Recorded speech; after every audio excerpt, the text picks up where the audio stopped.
महाशिवरात्रि पर्व से पूर्व आचार्य कमलेश शास्त्री ने मीडिया से बात करते हुए इस महापर्व के धार्मिक, आध्यात्मिक और सांस्कृतिक महत्व पर विस्तार से चर्चा की। इस दौरान उन्होंने पर्व एवं व्रत के विधान की जानकारी भी दी। यमुनानगर में महाशिवरात्रि पर्व से पूर्व आचार्य पंडित कमलेश शास्त्री ने मीडिया से बातचीत करते हुए इस महापर्व के धार्मिक, आध्यात्मिक और सांस्कृतिक महत्व पर विस्तार से प्रकाश डाला। उन्होंने कहा कि महाशिवरात्रि केवल एक पर्व नहीं, बल्कि आत्मशुद्धि, संयम और शिवत्व को अपने जीवन में धारण करने का दिव्य अवसर है। आचार्य शास्त्री ने बताया कि फाल्गुन कृष्ण पक्ष की चतुर्दशी को मनाया जाने वाला यह पर्व भगवान शिव और माता पार्वती के दिव्य विवाह का प्रतीक है।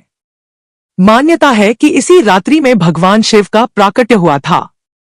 इस दिन विधि विधान से व्रत, उपवास और रात्रि जागरण करने से विशेष पुण्य की प्राप्ति होती है तथा समस्त कष्टों का निवारण होता है। उन्होंने व्रत के विधान की जानकारी देते हुए कहा कि श्रद्धालुओं को प्रातः स्नान कर स्वच्छ वस्त्र धारण करने चाहिए तथा शिवालय में जाकर शिवलिंग पर जल, दूध, दही, शहद, घी और गंगाजल से अभिषेक करना चाहिए। बिल्वपत्र, धतूरा, आक के पुष्प और सफेद पुष्प अर्पित करना अत्यंत शुभ माना गया है। ओम नमः शिवाय मंत्र का जाप और रुद्राभिषेक करने से मन की शुद्धि होती है और जीवन में सकारात्मक ऊर्जा का संचार होता है। आचार्य कमलेश शास्त्री ने कहा कि महाशिवरात्रि का वास्तविक संदेश अहंकार त्याग कर सरल, सात्विक और संयमित जीवन अपनाना है। भगवान शिव त्याग, तप और करुणा के प्रतीक हैं। उनके आदर्शों को आत्मसात कर समाज में सद्भाव, प्रेम और भाईचारे को बढ़ावा देना ही इस पर्व की सार्थकता है। जय श्री राम। पंडित जी, जिस प्रकार इस रविवार को महाशिवरात्रि का पर्व आ रहा है और स्वाभाविक सी बात है कि हमारी सनातन संस्कृति में महाशिवरात्रि का पर्व बड़े धूमधाम से मनाया जाता है। जी। तो इस बार जिस तरह से आप हर वर्ष महाशिवरात्रि पर श्रद्धालुओं को अपने मुखारबिंद से त्योहार को मनाने की, पूरा दिन किस प्रकार से व्रत आदि का जो भी विधि विधान है उसका जानकारी देते हैं, तो क्या कहना चाहेंगे इसमें? पहले तो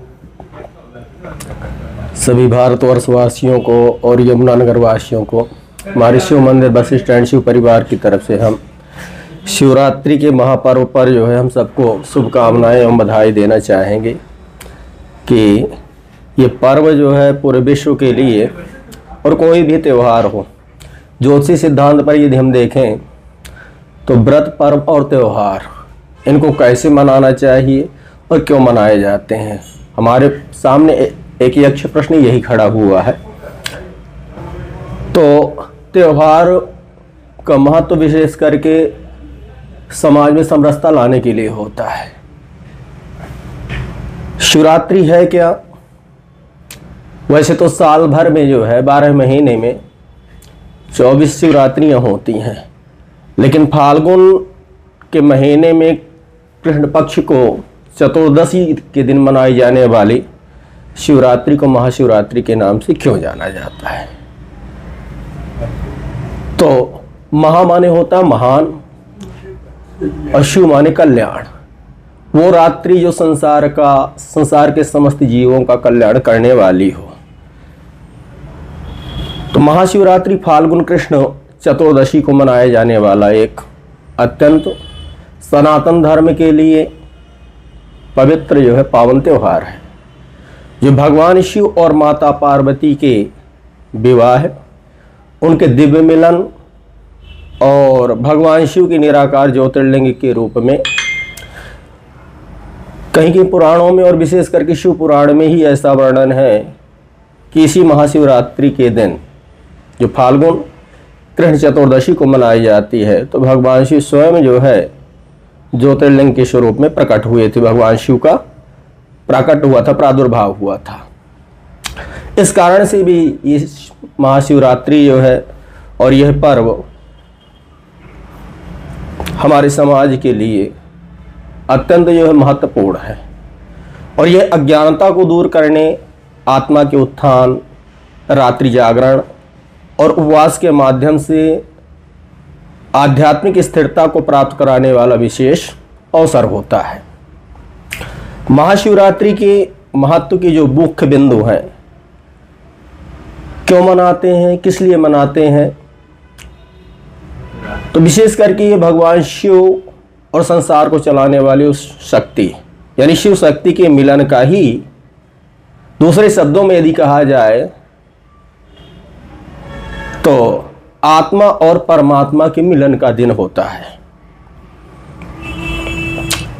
और आध्यात्मिक जागरण और साधना के दृष्टिकोण में इस पर्व को देखा जाए तो यह रात्रि साधना, ध्यान और आत्मनिरीक्षण के लिए सर्वश्रेष्ठ मानी जाती है, क्योंकि भगवान कृष्ण ने भी गीता में ऐसा कहा है कि यह निशा सर्वभूतानां तस्याम जागर्ति संयमी।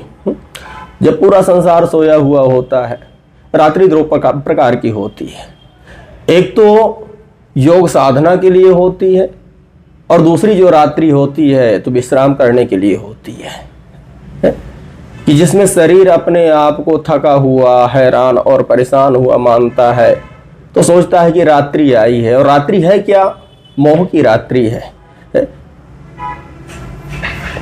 तो उस माया को दूर करने के लिए, उस मोह को दूर करने के लिए भगवान शिव ही मात्र एक ऐसे देवता है संसार में कि जिनकी आराधना से इंसान जो है या जीव सांसारिक जगत से हट करके, मोह रूपी रात्रि से हट करके और अध्यात्म के क्षेत्र में जाकर के, योग साधना के क्षेत्र में जाकर के अपने आप को भगवान शिव की शरणागति में अपने आप को समर्पित कर देता है।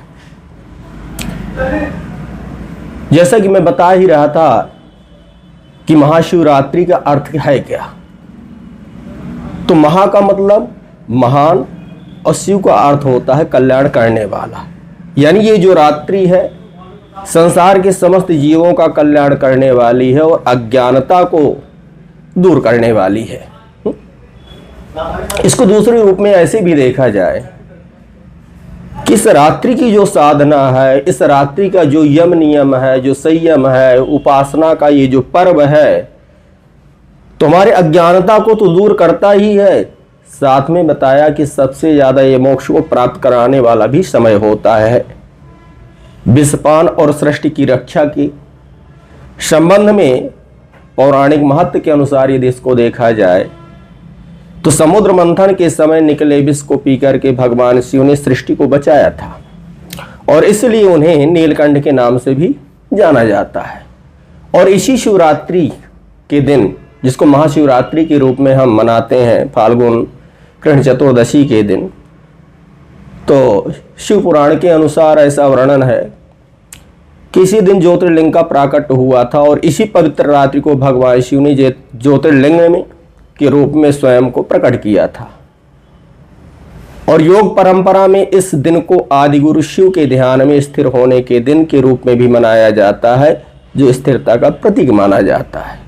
शिवरात्रि की परंपराएं भक्त शिवलिंग पर अपने अपने तरीके से, जैसे भी वेद का विधान है, वैदिक विधान के मुताबिक कोई जल चढ़ा करके, क्योंकि भगवान शिव को जो है जलधारा शिव प्रिय है, जल भगवान शिव के लिए अत्यंत प्रिय है। कोई दूध से अभिषेक करता है, कोई साधारण जल से अभिषेक करता है। पूजा की अनेकों प्रकार की सामग्रियों को चढ़ा करके भगवान शिव की प्रसन्नता के लिए, अपनी कामनाओं को पूर्ण करने के लिए शिवरात्रि के महान पर्व को जो है भक्त अपने अपने तरीके से मनाते हैं। और यही जो है प्रमुख रूप से महाशिवरात्रि के पर्व को मनाने का जो है एक अपना अस्तित्व है और इसी कारण से ये त्यौहार जो है महापर्व के रूप में मनाया जाता है। व्रत को अगर हम दूसरे सैद्धांतिक तौर पर देख करके चलते हैं तो व्रत का मतलब होता है एक निष्ठा, संकल्प। संकल्प ऐसा होना चाहिए कि हम उसके लिए पूर्ण रूप से परिपक्व रहें। तो व्रत के कुछ नियम होते हैं कि जैसे साधक को चाहिए कि यदि प्यास लगी भी है तो प्यास को बुझाने के लिए जल यदि गया हुआ है तो कंठ के अंदर ना जाए।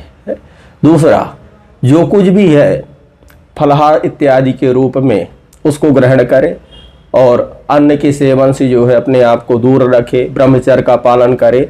ऐसी अनेकों प्रकार की विधाएं जो है व्रत के लिए हमारे शास्त्रों में बताई गई हैं और ऐसे ही जो है इन नियमों का पालन करते हुए हम व्रत को संपन्न करना चाहिए।